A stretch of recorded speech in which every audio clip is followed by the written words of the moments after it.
Europe has some enormous strengths. If you consider culturally, Europe has one of the most sophisticated cultures, which has given rise to some incredible global brands, which today really dominate business demand, particularly in Asia, countries like China.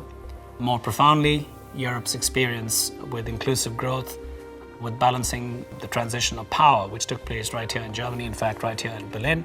Europe's commitment to a clean environment and to actually clean manufacturing. There's so many examples where Europe has led the way, and the rest of the world has a lot to learn.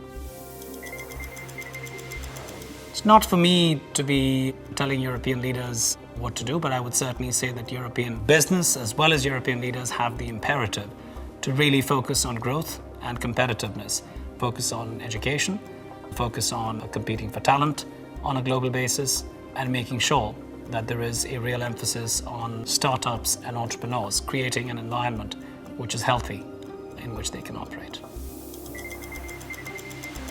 Deutsche Bank has a vital role to play in supporting this vision of Europe. Let's not forget, Deutsche does business in 77 countries. Most of European companies are very global, so we follow them in every country pretty much conceivably in which they do business. We are a very complete institution, so the universal banking model means we provide advice, we provide market solutions, we do cash management, we manage wealth, we manage assets.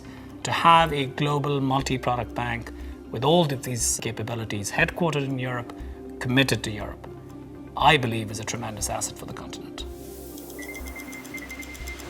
The advice I would give you is the one which has been the pattern which my life has followed, which is one of perpetual immigration. I left my home country when I was 20 and went to the United States, left the US when I was in my early 30s and came to the UK, and then 2 years ago became co-CEO of Deutsche Bank. And when you are a perpetual immigrant like that, you're never in your comfort zone. You're always striving, you're always adapting, you're always having to learn.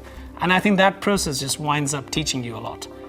And if I think about the businesses of tomorrow, they're likely to be global businesses requiring a lot of different skills. So the advice I would have wherever possible is if you're too comfortable, you're probably doing something wrong.